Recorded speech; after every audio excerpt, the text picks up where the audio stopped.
Hi, welcome to The King is Coming. I'd like to welcome you to the channel today. This video is just very spur of the moment.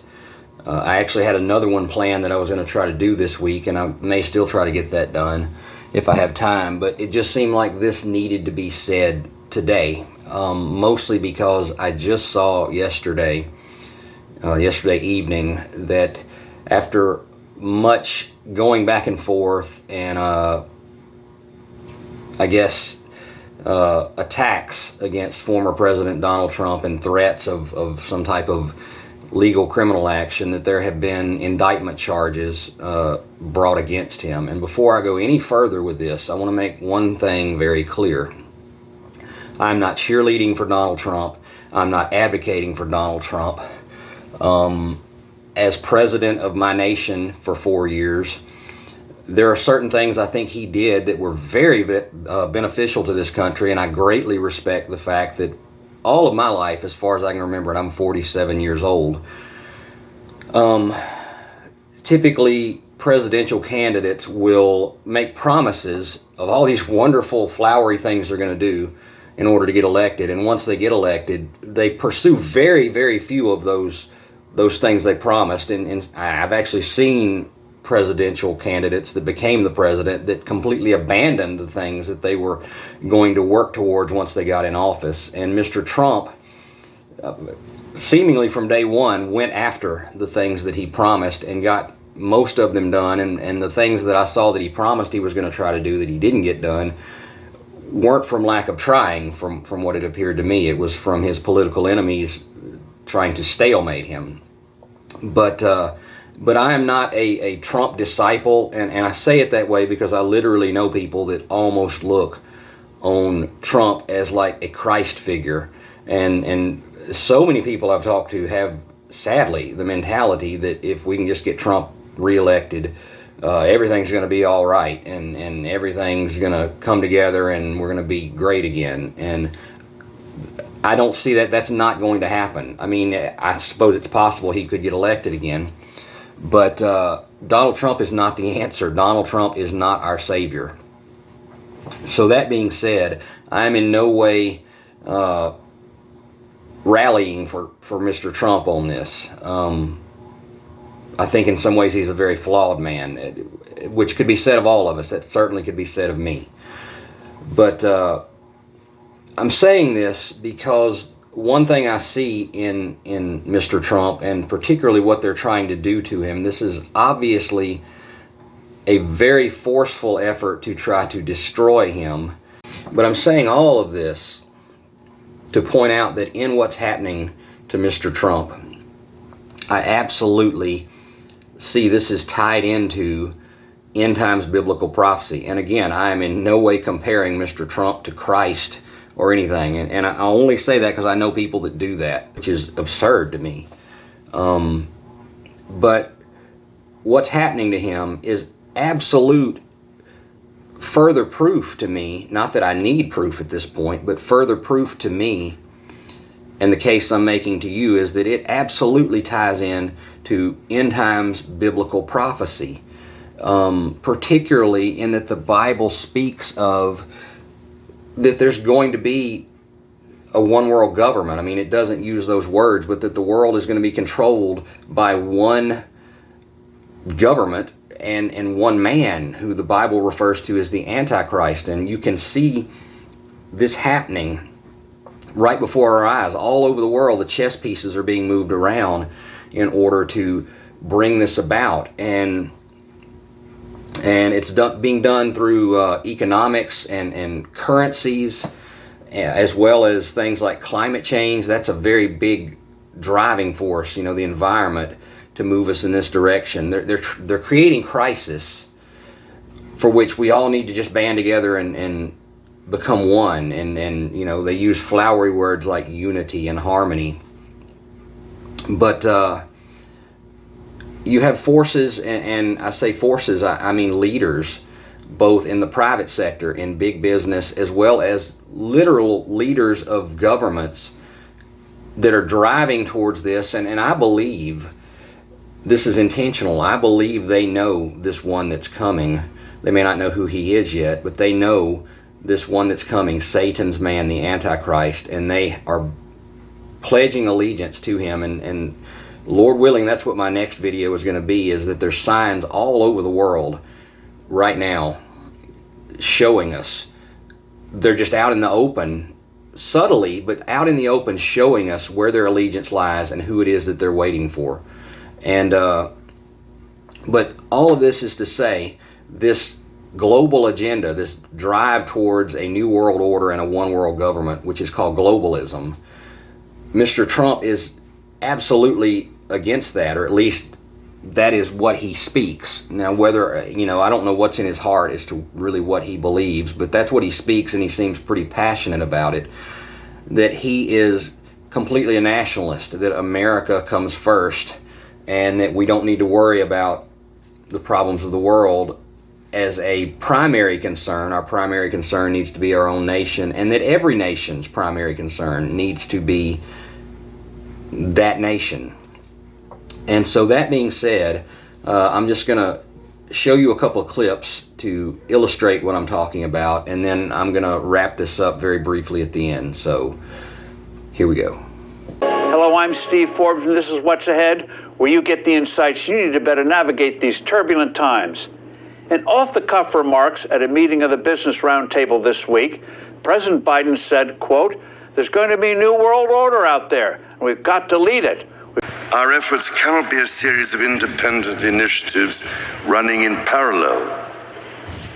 The scale and scope of the threat we face call for a global systems-level solution. So, ladies and gentlemen, my plea today is for countries to come together to create the environment that enables every sector of industry to take the action required. Here we need a vast military-style campaign to marshal the strength of the global private sector, with trillions at its disposal, far beyond global GDP, and with the greatest respect, beyond even the governments of the world's leaders. It offers the only real prospect of achieving fundamental economic transition. As President of the United States, I will always put America first. Just like you, as the leaders of your countries, will always and should always put your countries first. We assembled here today are issuing a new decree to be heard in every city, in every foreign capital, and in every hall of power. From this day forward, a new vision will govern our land. From this day forward, it's going to be only America first. America first. We're putting America first. It hasn't happened in a lot of decades. We're putting them first. We're taking care of ourselves for a change, folks. You know what a globalist is, right? You know what a globalist is. A globalist is a person that wants the globe to do well, frankly, not caring about our country so much. And you know what? We can't have that. You know, they have a word. It sort of became old-fashioned. It's called a nationalist. And I say, really, we're not supposed to use that word. You know what I am? I'm a nationalist, okay? I'm a nationalist. So I present all of this to you just to say, it is happening, y'all. It is happening. We are absolutely, I was going to say marching into the end times, but it's more like we're pole vaulting rapidly. We're rocketing into the end times. I believe the tribulation is right upon us, and I've had people send me comments saying we're in it now. We're not in it now, I don't believe. But it's right upon us. Perhaps months away, but I don't know precisely, but it's happening. The tribulation is coming. The events of the end times as told in the book of Revelation and in Daniel and in bits and pieces all over the Bible, in Ezekiel and in the epistles Paul wrote. It's happening. It is coming. It is right upon us. It is, as Jesus would say, at the door. you need to come to Christ. You really need to come to Christ if you haven't done that. And I'm going to tell you really quickly how to do that. There's 3 things you need to do. And first of all, you are a sinner. We are all sinners in the eyes of God. God created man in his own image to have a relationship with us. And we have all broken that relationship and rejected God by committing sin. God gave us 10 commandments, and we've all violated those commandments. And because we have done that, it has separated us from God, and God has to judge sin. God has to judge disobedience. And the punishment for sin is that when you die, and we're all going to die, make no mistake about that, when you die, unless Christ comes back, either way, we're going to stand before God one day, either when we die or when Christ returns and we stand before him. And we're going to have to give an account, and we're all going to be found guilty. We're all bound for hell. And the only way you can escape that is, number one, by admitting that you are a sinner before God, confessing before God that you are a sinner, and repenting of your sin. And repent just means, I'm going this direction, but I'm going to stop right now, and I'm going to turn around and I'm going to go the opposite direction. Turning from your sin. Whatever sin you're living in, whatever sin you're committing, turning from that and following Christ and the teachings of Christ and being obedient to Christ. And number 3, trusting in Jesus Christ, the King of Kings and Lord of Lords, who is God born as a man. He was born as a virgin, born of a virgin. He lived a sinless life. He lived the life that God calls us to live, that all of us have failed at. And because he lived this life, he was able to take on the payment, the punishment that we deserve on our behalf. And he was arrested as a criminal. He was convicted as a criminal. He was convicted and sentenced to die and nailed to a cross. He was crucified, and on that cross, as he died, he took on the full weight of the wrath of God. It was poured on him in full, and he took it and paid the price for it.